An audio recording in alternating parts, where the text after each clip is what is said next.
Bonsoir tout le monde, bonsoir mes chers compatriotes. Nous avons du retard, nous sommes à la bourre, la journée était longue. On va voir, on fait des petits commentaires, on va appeler tout le monde. Allez, on convoque tout le monde.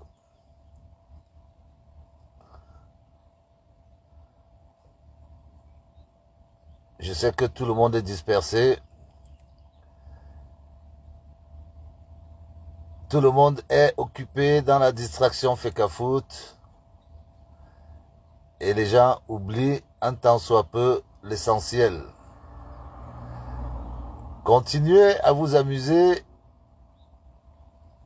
Continuez à détourner du regard ce qui est censé nous préoccuper. Donc, on essaie de partager. On appelle qui on peut.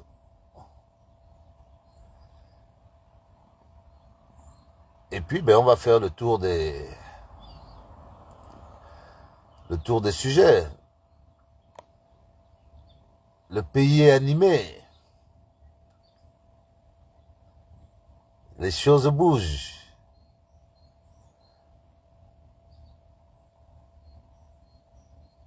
Et juste savoir ce que vous en pensez.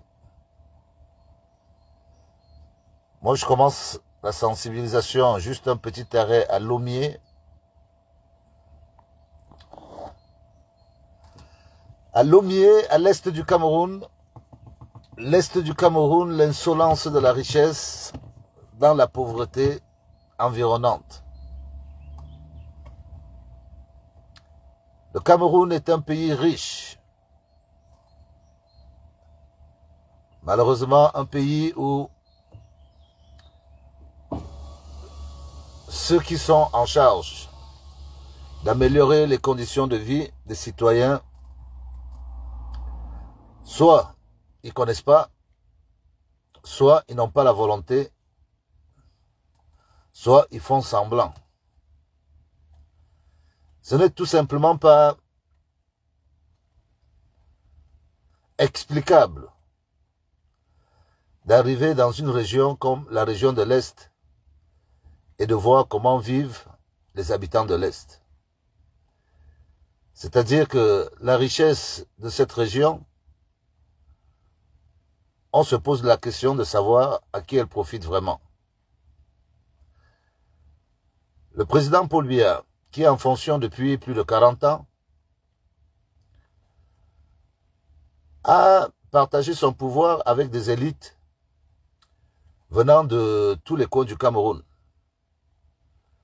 Et c'est pour ça que nous estimons qu'ils sont tous responsables au moment où nous parlons du changement. L'Est est une preuve vivante que la redistribution ne se fait pas. L'Est est une preuve que la richesse, elle peut être autour de vous, mais vous pouvez crever dans la misère. J'avais déjà fait une vidéo. Bonsoir tout le monde. J'avais déjà fait une vidéo où je vous parlais des richesses du Cameroun qui profitent à des entités extérieures. Je vous parlais du copal. Le copal qui est ce n'est pas une pierre précieuse, mais c'est souvent utilisé comme tel. Le copal est exploité par l'Église catholique, à qui les citoyens offrent gracieusement cette matière qu'elles trouvent dans leur environnement, souvent dans des marécages. Et l'Église revend ça dans les boutiques sous forme d'encens, et c'est un trafic international qui ne profite pas aux gens. Moi, je veux parler des richesses. Je sais que tout le monde s'intéresse à l'actualité de la Fecafoot. Je ne suis toujours pas encore arrivé à m'intéresser à qui va prendre la succession. Je ne suis pas encore à ce niveau-là. Moi, je continue cette sensibilisation parce que j'estime que les jeunes au Cameroun doivent savoir que le pays est riche, que la situation qu'on vit aujourd'hui, elle est due à plusieurs facteurs. Il y a un facteur d'ignorance et il y a un facteur de malgouvernance. Donc, on va mettre des cœurs pour partager. Parce que nous avons eu l'occasion de parcourir un peu au Cameroun, vous allez constater des curiosités. C'est pour ça que je me suis arrêté à Lomé. C'est-à-dire que la ville de Lomé, dans un pays qui fonctionne normalement, tous les habitants de Lomé ne devraient pas payer l'électricité ni l'eau. Quand on voit la redevance forestière qui revient à la mairie de Lomé depuis le temps que l'exploitation forestière se fait dans cette région, beaucoup de Camerounais ne savent pas que cette petite ville de Lomé a souvent une redevance forestière supérieure à celle du centre. Tout simplement parce que c'est une petite ville à celle de Yaoundé. Oui. La redevance forestière de la ville de Lomé dépasse celle du centre. Parce que c'est une petite ville qui est entourée de forêts et dont les exploitations se font par des grandes sociétés. Depuis les années, on verse des milliards à Lomé, mais on ne comprend pas. On ne comprend toujours pas comment est-ce que, après avoir récolté autant d'argent, que la ville, on ne voit pas la ville évoluer.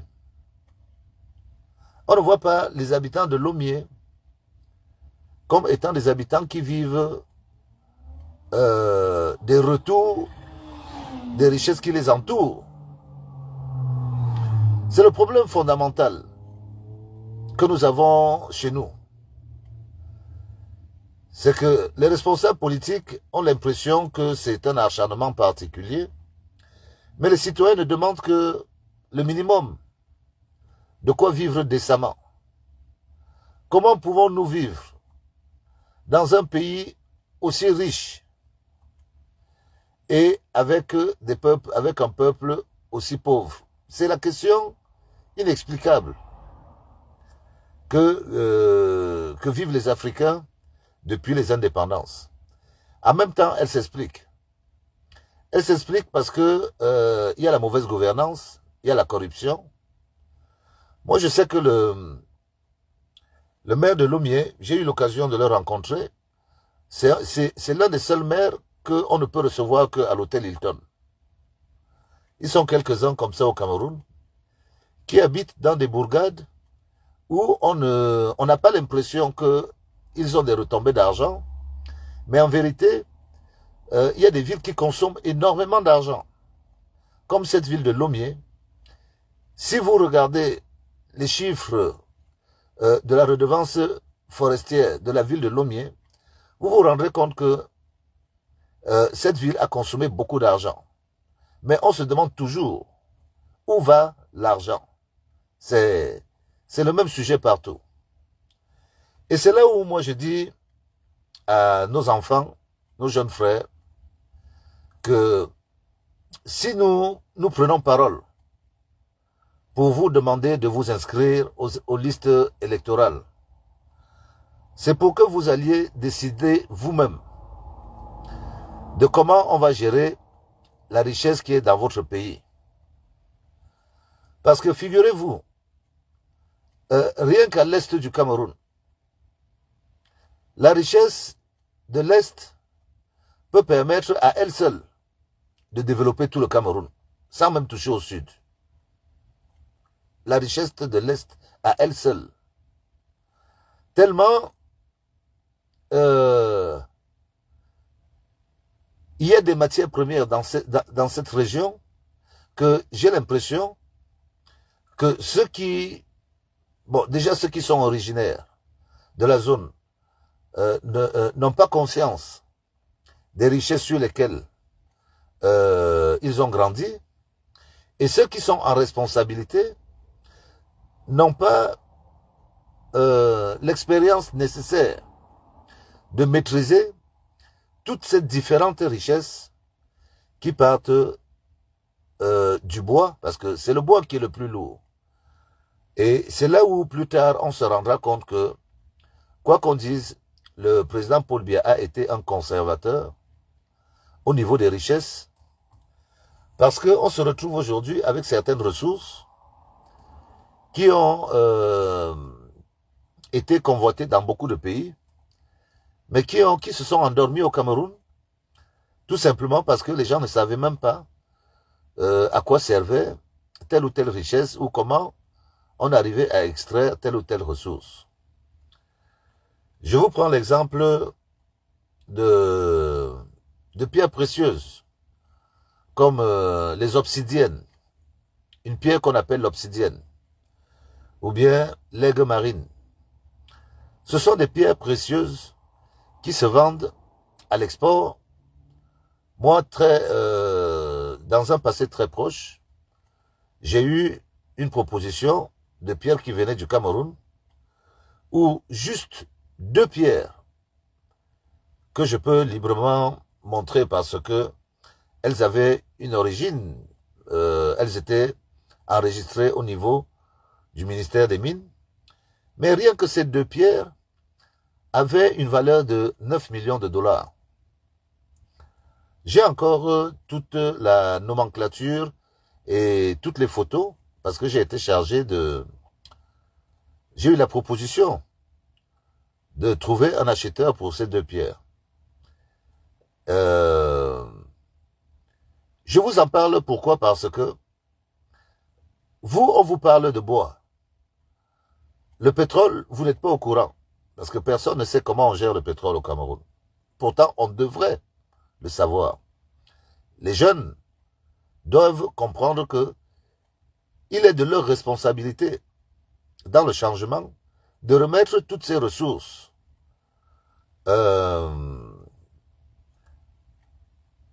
devant l'opinion publique pour qu'on sache exactement où elles vont et comment elles fonctionnent. Il y a des autorisations d'exploitation de l'or à l'Est. Il y a plus de 200 Chinois qui sont installés dans les zones de Betaroya et tout ça. Et on ne contrôle rien. Des pierres précieuses, telles que celles que je vous relate, telles que l'obsidienne, l'aigle marine, ce sont des pierres que le grand public ne connaît même pas. Or, moi je vous dis, là je vous parle de 2 pierres, dont l'une faisait plus de 10 000 carats, où on m'a demandé de trouver des clients. Ça se trouve, les clients on les trouve en Anvers ou aux États-Unis, un peu partout. Mais ce que je veux dire, c'est que le public, lui, il n'est pas au courant de tout ça. Le peuple, il n'est pas au courant de l'exploitation de toutes ces pierres, de toutes ces matières premières. Le peuple n'est pas au courant. Donc, c'est une situation qui dure depuis très longtemps.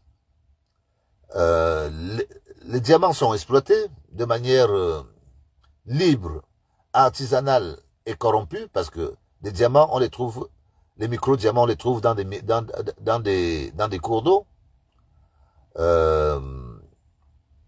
L'or, on sait aujourd'hui qu'il y a des maisons à l'Est où, si on arrive même à les acheter aux villageois et qu'on fait relaver cette terre, on arrivera à extraire de l'or.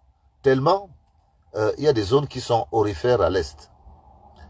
Malheureusement, l'Est, c'est le malheur, c'est le malheur de la richesse. Et c'est souvent un malheur quand, au niveau de l'administration centrale, on n'a pas une cartographie exacte qui arrive à repérer où sont les matières, les richesses du pays. Les mines de fer, ça ce sont des mines grossières, parce que les mines de fer, on les fait sur de grandes superficies. Mais quand on vous parle des richesses, des choses qui ne coûtent pas, qui ne pèsent pas, comme le bois. Le bois, il vous faut un camion pour porter. Mais une pierre d'1 kilo, une pierre de 500 grammes, ça, si on n'arrive pas à créer une traçabilité, on ne saura jamais comment contrôler toutes ces matières précieuses qui sortent de notre pays tous les jours, sans qu'on ne sache même si l'État récupère ne serait-ce que les taxes, ou si cet argent va même dans les poches des Camerounais. Donc, nous sommes un peu à l'abandon de l'exploitation de cette richesse qui est pourtant faite pour notre développement. Et à cause du désordre ambiant, du fait que l'administration ne gère pas la chose, soit par inexpérience, soit par méconnaissance, fait que oui, nous sommes un peu exploités sans toutefois le savoir. Je peux vous envoyer les photos, je peux publier ces photos qui me viennent des ministères du Cameroun, où on me propose de trouver des clients pour des pierres précieuses en provenance du Cameroun. Si je n'étais que intéressé par l'argent, je ne vous en parlerai pas. Je prendrais tout simplement l'opportunité de faire mon affaire. Mais je tiens à vous en parler parce que c'est vous les jeunes. Quand on parle de changement, c'est pour vous tout ça. Nous, on peut faire des affaires de manière opportune parce que c'est un peu le cafouillage. Mais ce n'est pas une voie. Ce n'est pas comme ça qu'on fait un pays. Ce n'est pas comme ça qu'on fait un pays. Il faut que les jeunes prennent leurs responsabilités et qu'on ne croit pas une seule seconde que nous ne sommes pas capables de nous exprimer, si on le veut vraiment, parce que la seule voie d'expression qui prime, c'est le bulletin de vote. Maintenant, voter pourquoi? Il faut voter pour protéger vos richesses. Il faut voter pour protéger vos richesses. Les Camerounais connaissent le bois. Le bois, ce n'est pas la matière première qui est la plus prolifique. Nous avons connu le bois dans les années, il y a de cela 30 ans. Et les Occidentaux exploitent le bois au Cameroun depuis le début du siècle. Nous avons vu comment les étrangers sont venus se servir dans nos forêts. La dernière vague asiatique aura des conséquences sur notre patrimoine forestier. Il y a des essences qu'on ne peut plus trouver près de la route parce que tous les étrangers qui viennent chez nous ne viennent pas parce qu'ils nous aiment. Ils viennent pour prendre nos richesses. Et donc la Chine, pendant ces 5 à 10 années, et pas que la Chine, l'Asie, a profité de refaire la plupart de ces temples, des temples bouddhistes, avec du tali et du kotali, ce sont des essences africaines, qui sont des essences qui durent des siècles et des siècles. Donc, ils sont tombés sur ces essences au Cameroun et en Afrique centrale, et pendant 5 à 10 ans, les prix se sont envolés et ils ont profité de piller tout le bassin, une grande partie du bassin du Congo. Pour trouver encore un tali aujourd'hui, il va falloir attendre encore 20 ou 30 ans. Ou un kotali. Bon, pour ce qui est des Bubinga, je crois qu'on va encore attendre bien un demi-siècle, voire un siècle, pour retrouver des Bubinga d'assez gros diamètre. Parce que toute la canopée a été visitée dans le sud et aussi une bonne partie à l'est. Nous, on vous parle des richesses de votre pays. Beaucoup de gens ne connaissent même pas. L'État du Cameroun n'a pas une cartographie qui lui permet de repérer toutes les zones où il y a des matières premières. C'est pour ça que, pour amoindrir les coûts, on peut vous donner une autorisation d'exploration avant de venir faire de l'exploitation. C'est-à-dire, on vous envoie d'abord chercher, et une fois que vous avez trouvé, vous venez demander l'autorisation d'exploiter. Et malheureusement, ce piège est aussi à double tranchant, parce que comme l'administration n'est pas complètement honnête, enfin, pas l'administration, ceux qui la gèrent, souvent ne sont pas honnêtes, des fois on peut trouver un gisement pour faire une exploitation à partir d'une autorisation d'exploration et ne pas être celui à qui on va donner le gisement pour l'exploitation. Ce qui fait que tout le monde joue à cache-cache. Dès que chacun trouve son trésor, il préfère ne pas le dire. Parce que l'État n'ayant pas l'information, ne saura tout simplement pas qu'il y a tel ou tel gisement à tel endroit. Bon, ça c'est le système au Cameroun. Ça demande une grande organisation pour être en même temps celui qui découvre et celui qui exploite à partir de toutes les procédures qui existent pour demander des autorisations. Les procédures sont là, elles sont connues. Et chaque Camerounais peut demander. C'est vrai que les procédures sont longues, il faut connaître le milieu, l'administration, mais les procédures sont là. Et pour que le peuple puisse profiter de ces richesses en toute sérénité, il faut que les jeunes essayent il faut qu'on change ce modèle, qu'on change ceux qui sont en responsabilité. Pourquoi? Parce que le président Paul Biya en lui-même, durant son règne, n'a pas été très intéressé par ces matières premières. Le président Paul Biya, ce n'est pas Yaya Jammeh, ce n'est pas Taylor. Sur ce côté-là, il a protégé les Camerounais. Parce que arriver à ce jour et n'avoir que ce niveau d'exploitation des matières premières, moi, je peux vous garantir que nous avons encore entre 60 et 70% des richesses présentes. Mais le désordre et le fait qu'on ne s'arrange pas à changer de régime crée des envies. Et tout ce que vous voyez comme désordre dans le pays par des groupes armés, ce sont des factions qui sont aussi intéressés par toutes ces richesses. Il faut prendre conscience de ça. Et pour éviter que ce désordre soit accentué, il faut réorganiser et refaire de l'administration, dans l'administration des mines, un vrai secteur attractif et un secteur clair, parce que il y a beaucoup à faire dans ce secteur. La Sonamine, c'est une idée dont on verra comment elle va aboutir, mais la traçabilité et la réalité de ce qui se passe à l'Est n'est pas du tout comparable aux déclarations qu'on a au niveau de Yaoundé.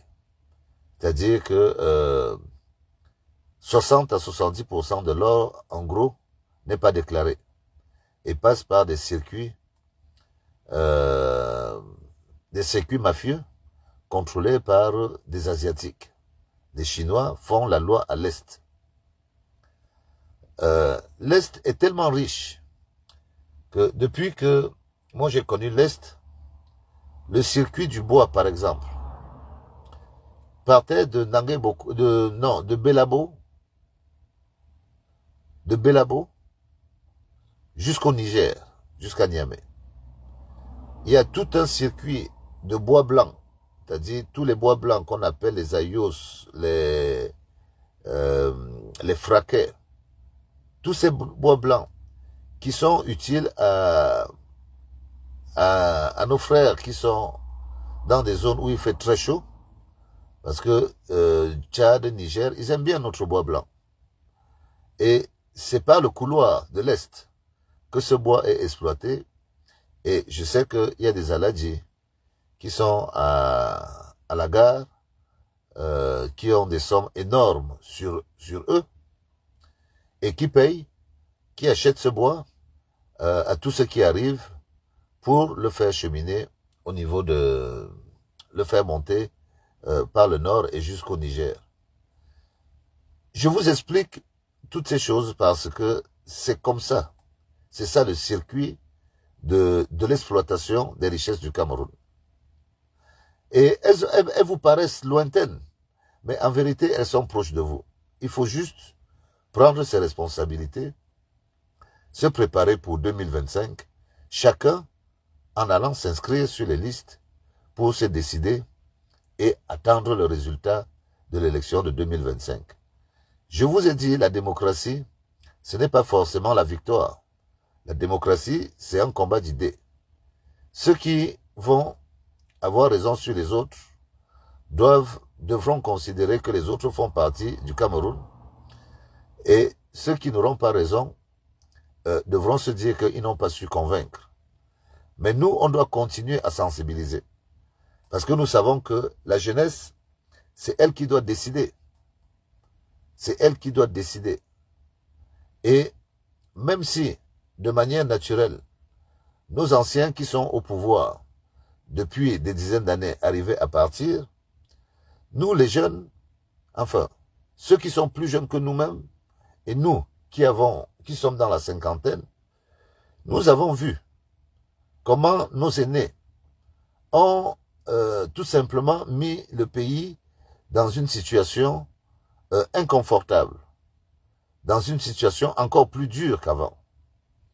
Et pour le changement, nous disons que ces grands frères doivent partir avec le président Paul Biya, que nous ne souhaitons pas qu'il soit candidat en 2025. Parce que on ne peut pas enlever la matrice d'une réflexion qui a conduit des gens à s'auto-saboter pendant autant de temps et se dire que ces personnes nous seront utiles après le changement, ça n'aurait plus de sens. C'est pour ça qu'il faut ratisser large, dire aux jeunes, c'est vous, ce pays c'est à vous de le gérer. C'est à vous de le gérer. Les responsables politiques, moi je vous ai dit, ne les regardez pas. Pour l'instant, ils ont des batailles politiques. Ils ont des batailles politiques. Regardez plutôt le peuple. Faites à ce que tout ce que vous croisez puisse aller, ne serait-ce que s'inscrire et écouter, s'informer. Parce qu'il va arriver un moment où il va falloir prendre la décision. Bonsoir Eton, bonsoir tout le monde. Donc, moi le message que j'avais à passer, que j'ai à passer à l'Est, c'est un message à la limite de honte. On ne peut pas être dans une zone aussi riche et avoir des populations abandonnées et aussi appauvries. Parce que j'ai toujours fait la différence entre des gens qui sont pauvres et des gens qui sont appauvris. Chez nous, les gens ne sont pas pauvres. Ils sont volontairement appauvris. Parce que on ne leur parlerait même pas de tout ce que nous on connaît ici, qu'ils ne se soucieraient même pas de ça. Mais le fait que le développement soit obligé d'arriver même là où on ne l'a pas demandé, parce que l'électricité, nos grands-parents n'ont jamais demandé, mais c'est un fait, c'est un fait moderne. Tout le monde doit avoir de l'électricité, tout le monde doit pouvoir s'informer, tout le monde doit avoir de l'eau, tout le monde doit pouvoir se soigner. Donc, ces éléments de base font que ça fait mal de voir que l'Est, nous on reçoit, on arrive à l'Est, on fait des affaires, les gens arrivent à s'en sortir, mais les populations, non. Il y a un problème. Il y a un problème. Donc, le changement, c'est pour remettre le peuple dans une espèce de mouvance afin qu'il se retrouve dans le partage de l'effort national. Il y a une trop grande différence entre ceux qui ont et ceux qui n'ont pas. Il y a une trop grande différence. Donc le partage n'est plus équitable. Le partage n'est même plus explicable.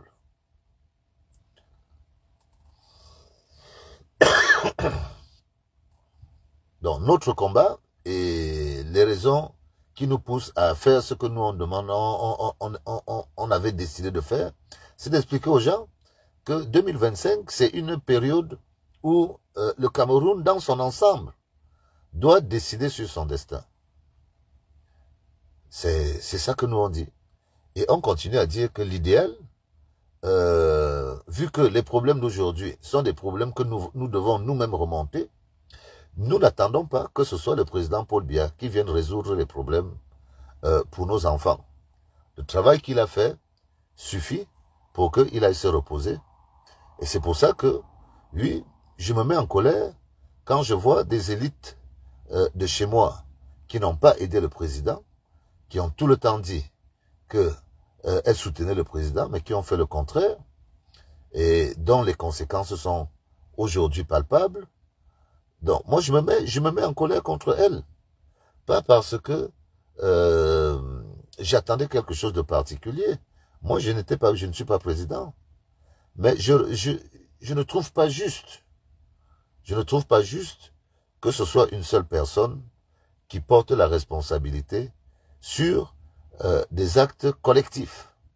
Donc, dans une équipe, il y a certes un capitaine, mais quand on gagne une équipe, on ne gagne pas que le capitaine, on gagne toute l'équipe. C'est dans cet état d'esprit, et je ne dis pas pour autant que nul n'est récupérable dans cette équipe. Il y a des équipes qui arrivent à partir d'un point et se transférer dans une autre équipe. Mais vraiment, ce serait à trier, vraiment à trier en profondeur. Parce que ceux qui se sont rendus coupables devront rendre gorge. Ça, ce n'est pas, la phrase ne vient pas de moi, je ne fais que la relayer, et ce n'est que logique. C'est la logique même du fonctionnement. Si on n'a pas fait son travail, ben on paye les conséquences de l'inaction, de l'inactivité, si on l'a mal fait. On assume, et si on s'est rendu coupable, on doit assumer. Ça ne chauffe pas. Hein? Ça ne chauffe pas. Il ne faut pas que ce soit vu comme si on en voulait aux gens. Non. Quand on attrape un voleur au marché, tout le monde est content qu'on attrape le voleur. Moi, je ne sais pas pourquoi. Est-ce qu'on ne doit pas attraper des voleurs sous prétexte que ceux-là n'ont pas volé à l'arraché, ils ont volé par détournement. Pour moi, le vol, c'est le vol. La manière, ce n'est que la manière qui change. Bon.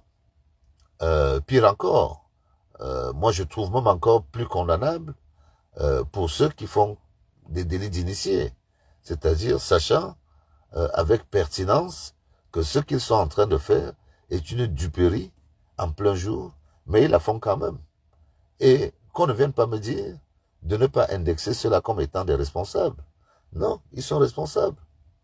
Et au moment de payer la facture, ils doivent avoir eux aussi une part de l'addition, parce que sinon c'est trop facile que ce soit toujours celui qu'on met devant qui soit l'éternel fusible. Donc, moi c'est la façon dont je vois la chose. Maintenant, il faut expliquer chez nous les choses qui font qu'on soit à ce stade-ci. Moi, je ne crois pas que nous soyons dans un système où c'est une fatalité, nous n'allons pas nous en sortir. Non, non, non. Je crois que beaucoup de richesses sont encore là, mais la situation est tellement préoccupante que c'est maintenant que tout le monde doit veiller à ce que ces richesses soient bien gérées, au lieu que le peuple n'ait même pas l'occasion de voir la couleur. Je dis que le pétrole camerounais, pour le changement, on devrait rendre compte, même de manière annuelle, de la position, on doit avoir notre bourse du pétrole, savoir ce qu'on enlève du sol camerounais. Ça doit même être affiché, publié, de manière mensuelle ou hebdomadaire. Il appartiendra bien sûr aux députés de faire voter ce genre de loi. Sinon, il n'y a pas de chasse gardée. Il n'y a pas de raison que le pétrole soit réservé à une partie ou à une fonction particulière. Le pétrole du Cameroun fait partie des richesses du Cameroun. Quand on parlera de changement, il va bien falloir qu'on explique aux Camerounais que bon, dans votre pays, on exploite tant de barils par jour et ce pétrole, il est utilisé de telle ou telle manière. Cette clarté, elle est pratiquement obligatoire pour le changement. Et en dehors du pétrole, le pétrole, c'est visible parce qu'il faut des gros bateaux. Mais moi, je vais vous parler de tout ce qu'il y a comme pierres précieuses, tout ce qu'il y a comme mines. Toutes ces mines sont de l'argent que les Camerounais n'arrivent même pas encore à évaluer. Or, on parle de milliards et de milliards et de milliards. Donc, nous continuons jusqu'en 2025 en disant que nous voyons très bien l'actualité.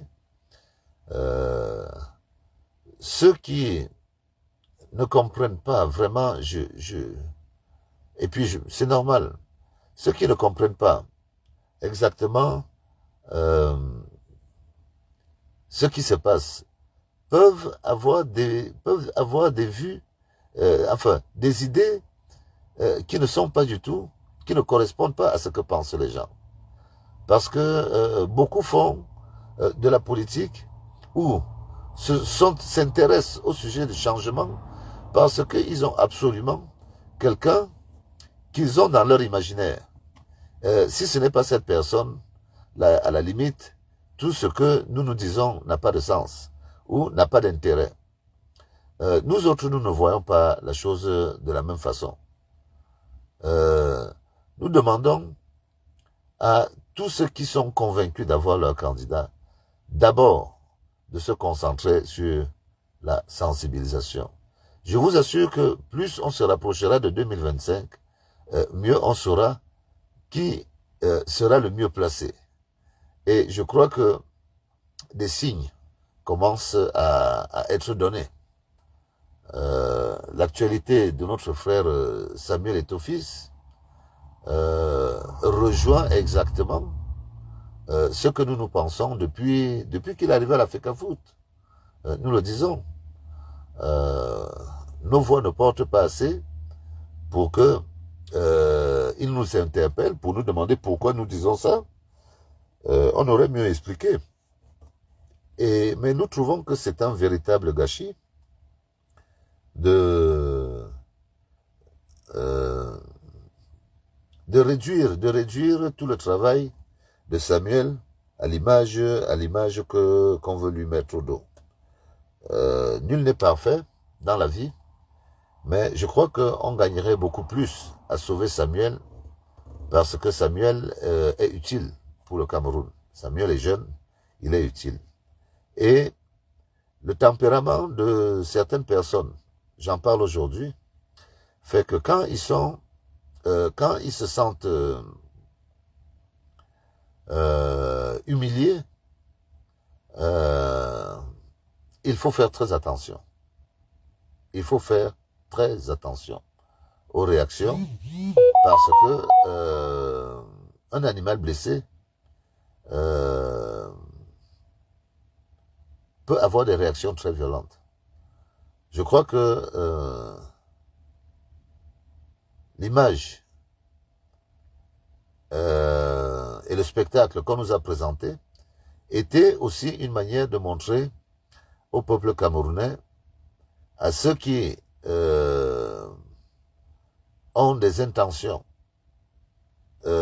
autres que le vôtre, de comprendre que c'est un jeu que le pouvoir, à la limite, qui arrangerait le pouvoir. Et je ne crois pas que ce soit pour ça que nous sommes engagés. Samuel doit prendre les leçons de ce qui est arrivé et je crois que il a encore assez d'énergie pour pouvoir marquer de sa présence et de se rendre utile à son pays. Je crois sincèrement. On peut reprocher beaucoup de choses à Samuel, mais il y a une chose qu'on ne peut pas lui enlever, et comme nous tous, nous n'aimons pas les choses de la même manière, Samuel a son amour pour le Cameroun. Et il a une idée de ce Cameroun-là. Et ce qui arrive ne doit pas lui faire croire que les Camerounais ne l'aiment pas. Non, non, non, ce n'est pas ça. Les Camerounais l'aiment, mais pour certains qui avons, moi j'estime, j'ai 52 ans, je suis son aîné de pas très loin, j'estime que Samuel est de cette génération de personnes qui doit se rappeler de là où nous venons et qui peut aussi comprendre que nous avons besoin d'aller quelque part. Moi, ce que j'ai envie de dire et de lancer comme message à Samuel, c'est que Samuel, toi-même tu sais que le Cameroun ne pourra jamais te donner autant d'argent que tu as gagné. Toi-même tu le sais. Tu sais que jamais au Cameroun on ne te payera à la valeur que tu as eue. Nous tous nous le savons. Et nous savons aussi que même si on te donne tout l'argent de la FECAFOOT chaque année, cet argent-là ne pourra pas t'influencer. Parce que tu as connu l'argent dans ta vie. Donc le fait que tu sois venu au Cameroun pour te mettre au service du football camerounais m'oblige à te dire, frère, que tu es venu te remettre avec tes frères. Mais tes frères n'ont pas la même expérience que toi. Donc, pour reprendre de la hauteur, pour le temps que tu vas encore passer à la FECAFOOT, à chaque fois qu'on parlera d'argent, essaye de te mettre à la limite, de déléguer. Délègue cette démarche à quelqu'un de ton entourage pour qu'on ne mette plus, pour que tu ne sois plus associé à l'argent du Cameroun. Parce que toutes les guerres que tu subis là-bas sont des guerres qui sont liées à l'argent du football qui est lié au Cameroun, et puis le reste vient après. Il n'y a personne là-haut qui a la popularité que tu as, mais eux, ils s'arrangeront à écorner ta popularité. Et toi, ton intérêt, c'est de protéger ta popularité. Donc, l'affaire est simple. Si tu veux venir réussir au Cameroun, ne parle plus. Délègue tous les sujets qui concernent l'argent. Pour que tu ne restes que sur les sujets qui concernent le foot. Et les possibilités que tu auras à le rendre meilleur.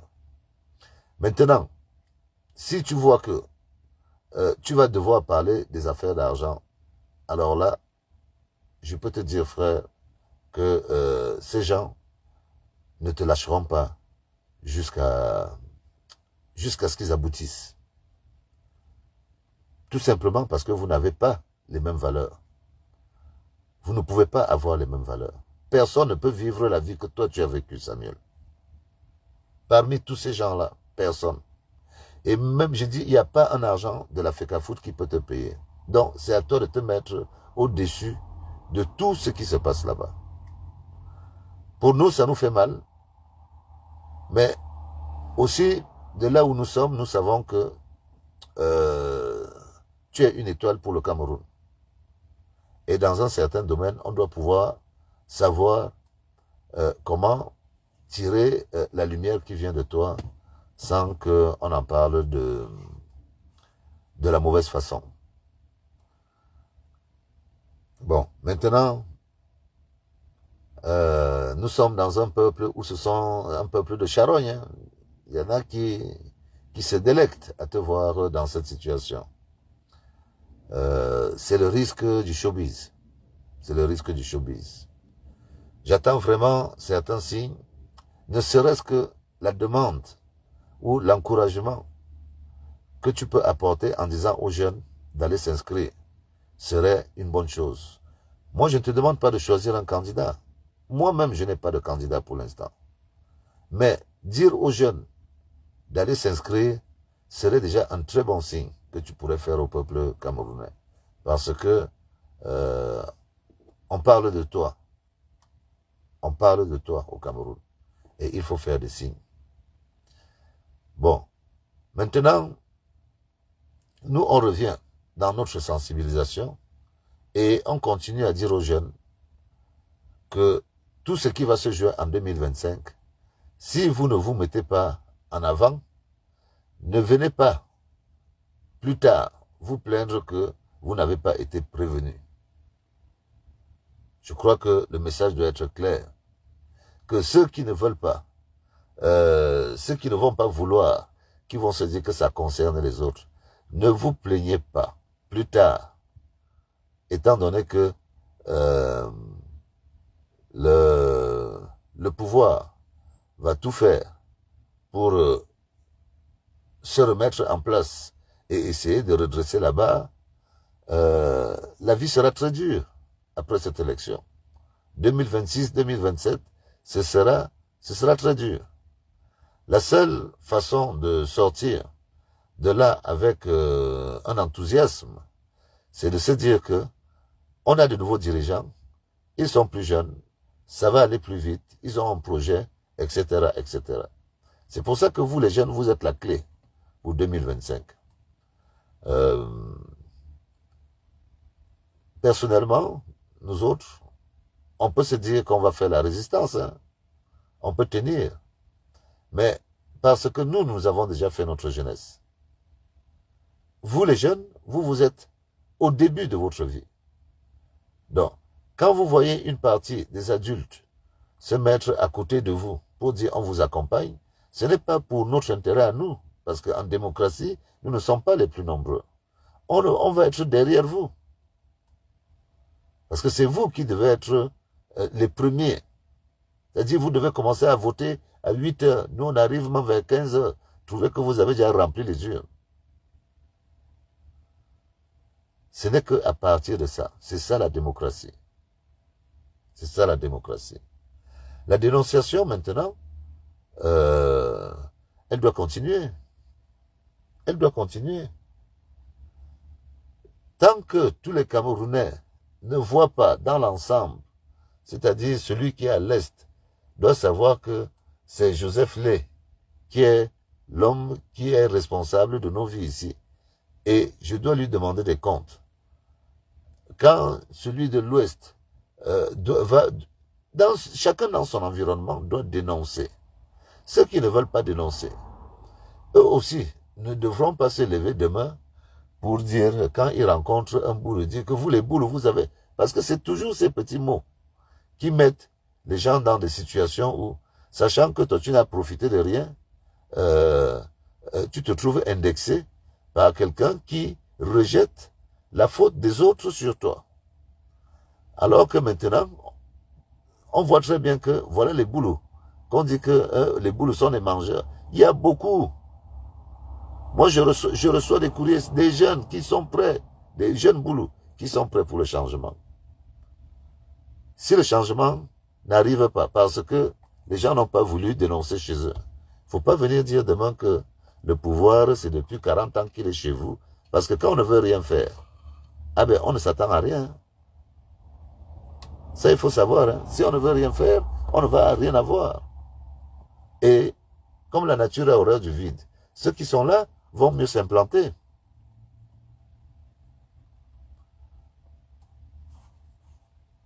Tous les jours, je reçois des coups des gens qui me disent il faut dénoncer tel, il faut dénoncer. Mais pourquoi vous ne vous dénoncez pas? Est-ce que la dénonciation doit être uniquement celle que moi je fais? À la limite, moi je dénonce quand j'ai des dossiers que je peux étayer. Vous me donnez un nom, vous me dites il faut dénoncer tel. Je veux dénoncer sur quelle base? Je ne suis pas un perroquet. Hein? Je reçois les dossiers, le temps que je prenne parole sur ces dossiers, il faut que je prenne le temps de les voir, pour savoir que quand je vais parler, je vais parler d'un sujet cohérent. Donc,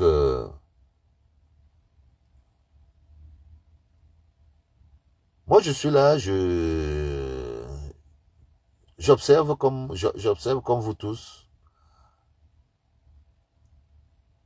Et il faut toujours, Robert, il faut toujours continuer à expliquer. Faut savoir que le peuple, quand on parle de peuple, c'est des gens qui ont été élevés au christianisme.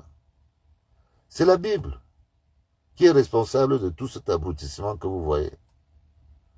C'est la Bible qui a abruti tous ces gens. Parce que la Bible a imagé la société. Le peuple, c'est comme un troupeau de moutons. Exactement. Observez le troupeau de moutons, c'est comme ça que le peuple est. Vous voyez des gens qui partent. Le troupeau de moutons, lui, il s'arrange toujours à suivre le mâle dominant. Le peuple fait pareil. Et à certains moments, il y a de nouveaux mâles qui veulent prendre le pouvoir. Et il y a des combats qui se passent. Si le jeune mâle arrive à renverser le plus âgé, il prend la place. Donc, le peuple, c'est comme ça. Il faut toujours aller vers le peuple et essayer de le convaincre. Et puis, les gens sont habités par des stéréotypes. Ils ne connaissent pas la vérité, mais ils sont bloqués sur quelque chose qui les a marqués et ils restent dessus. C'est fait exprès hein, que les gens n'aient pas le sens patriotique. C'est pas quelque chose, on ne naît pas avec. C'est quelque chose qui se cultive. Or, quel patriotisme on peut inculquer à des gens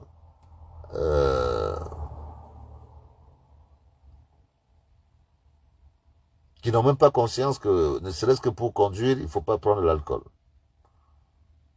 Je veux dire, avant qu'on arrive au patriotisme, on commence par des petits trucs simples. La patrie, c'est compliqué pour des gens. La plupart des gens chez nous sont encore des civils. La plupart. Ceux qui vous disent qu'ils sont patriotes, beaucoup ne savent même pas comment on fait pour prendre un certificat de nationalité. Beaucoup de gens croient que on est au Cameroun, on est Camerounais. Non. On est Camerounais, on justifie la nationalité camerounaise par un certificat de nationalité. Pas par la bouche. Donc, toutes ces notions, quand quelqu'un va dans une école payée par l'État, s'il n'a pas conscience que l'État, c'est tous les Camerounais qui participent à son école, mais cette personne, en sortant de là, croira que c'est elle qui est la plus belle. Alors qu'elle doit dire merci et se mettre au service de l'État. Mais ce n'est pas encore assez imprégné, d'abord parce que c'est gratuit. On leur fait croire que c'est gratuit.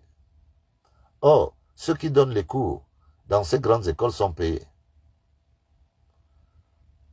Le jour où on fera comme dans des pays modernes, où dès qu'on profite à une école, ben on rembourse, peut-être que les gens auront conscience que quand ils profitent de l'éducation nationale, ils doivent avoir un comportement adéquat.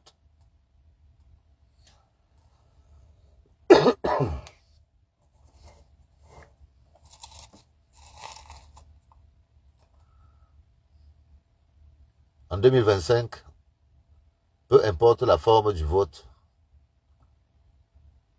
mais nous devons amener le changement en 2025.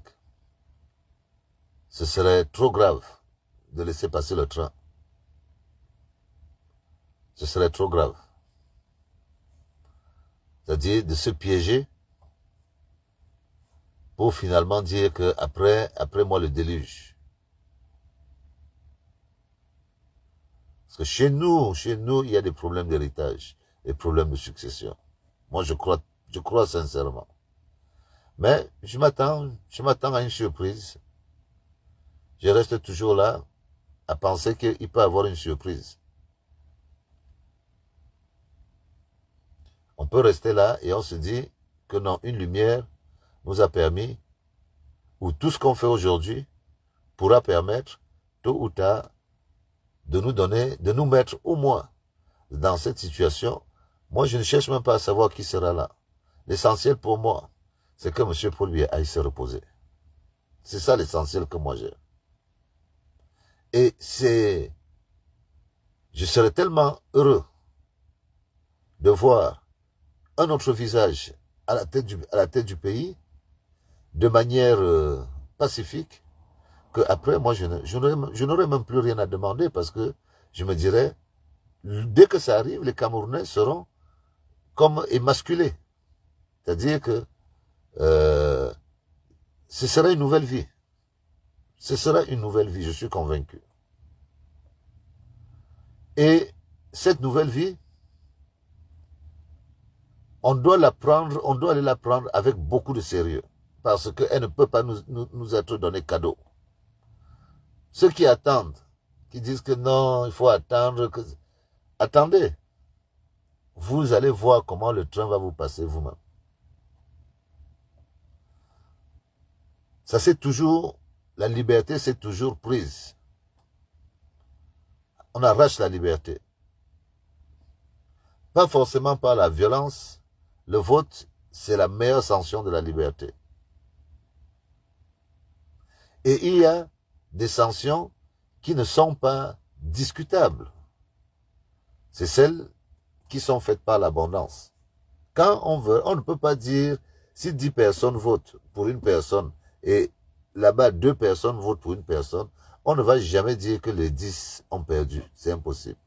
Mais quand on se retrouve à 7, entre 7, 8, 7, 8, où il y a des équivalences, oui, il y a des tricheries. Même à 6, 8, il y a des possibilités de tricher.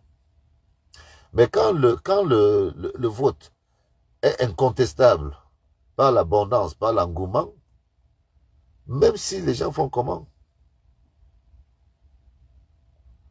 Même si les gens qui font comment? Le vote passera. Le vote passera. Pendant que je fais ma sensibilisation, je profite aussi de discuter avec les responsables politiques du Cameroun.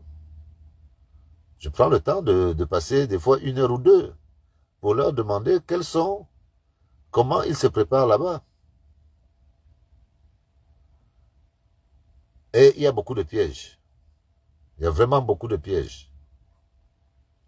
C'est-à-dire que tous les partis politiques qui ont espoir de concourir doivent s'y prendre à l'avance. C'est-à-dire que, moi je leur dis, commencez déjà à réunir les pièces en fonction de leur date de validité. Il y a des documents qui sont valables 3 mois. C'est à vous de jouer avec le calendrier. Ayez un peu plus, prenez un peu plus d'initiative.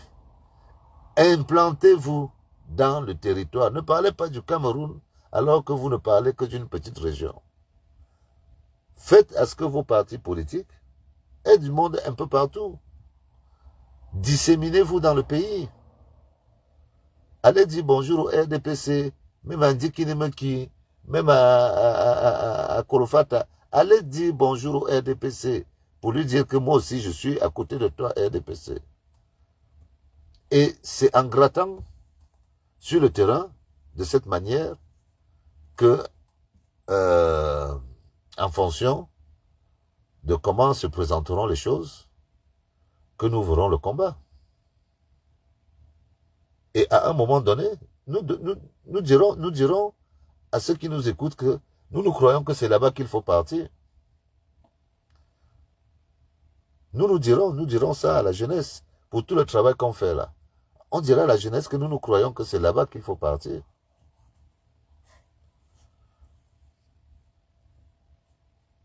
Nous demandons à l'administration de laisser les ambassades permettre à ce que les Camerounais de la diaspora s'expriment.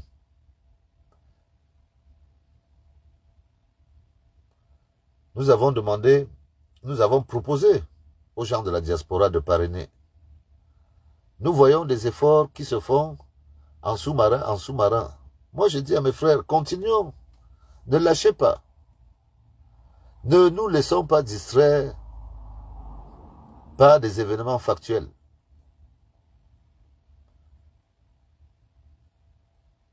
Nous savons que nous avons deux sources de distraction pour 2025. Il y a l'affaire Martinez-Zogo et il y a l'affaire Fekafoot.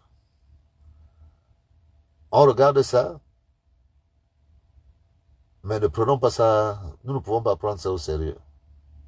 Parce que nous savons que l'affaire Eto'o, nous savons que Eto'o est capable de quelque chose. Ceux qui disent que non, s'ils s'amusent, non, nous savons que Eto'o n'est pas un homme simple.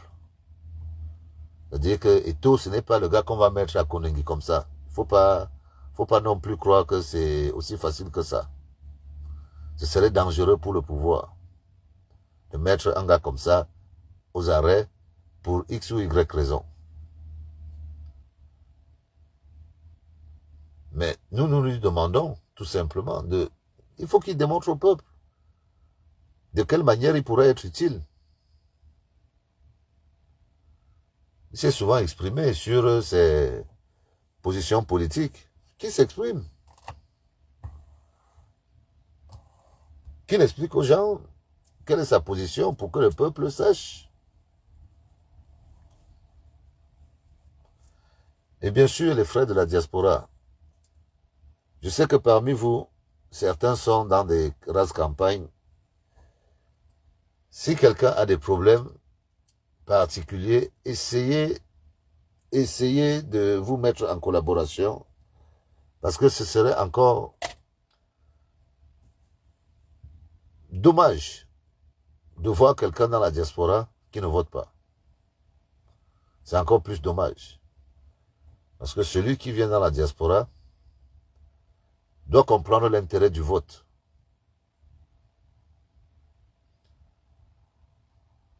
Donc, nous sommes là, si nous pouvons faire quelque chose.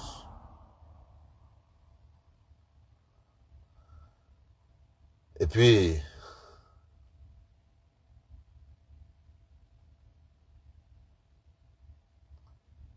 du côté du Djai-Lobo, des réunions de famille sont en train de naître. Et moi, j'apprécie ça. Parce que certains m'ont reproché d'avoir été dur avec mes aînés.